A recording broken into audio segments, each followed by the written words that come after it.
L'éjaculation précoce, qu'on appelle aussi prématurée ou rapide, est l'un des motifs de consultation le plus fréquent en sexologie. On n'en connaît pas encore les causes exactes et dans la très grande majorité des cas, on ne retrouve pas de maladie sous-jacente.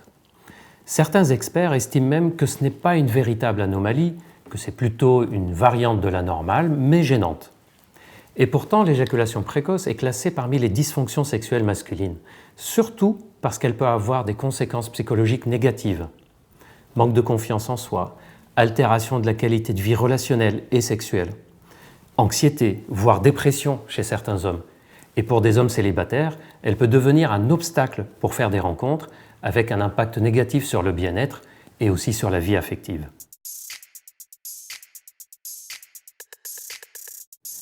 Heureusement, même si nous ne connaissons pas suffisamment de nos jours les mécanismes exacts de l'éjaculation précoce, il existe plusieurs méthodes qui permettent de l'améliorer.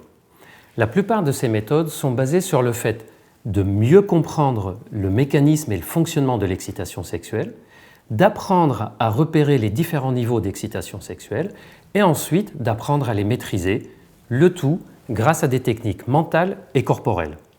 Il existe aussi certains médicaments qui permettent de retarder l'éjaculation et qui peuvent être utilisés en même temps que ces techniques.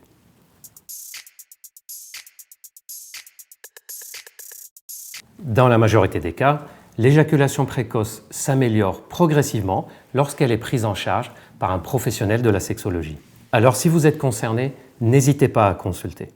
Vous pouvez en parler avec votre médecin ou des spécialistes de la sexologie, dans des cabinets médicaux en ville ou en téléconsultation si c'est plus facile pour vous.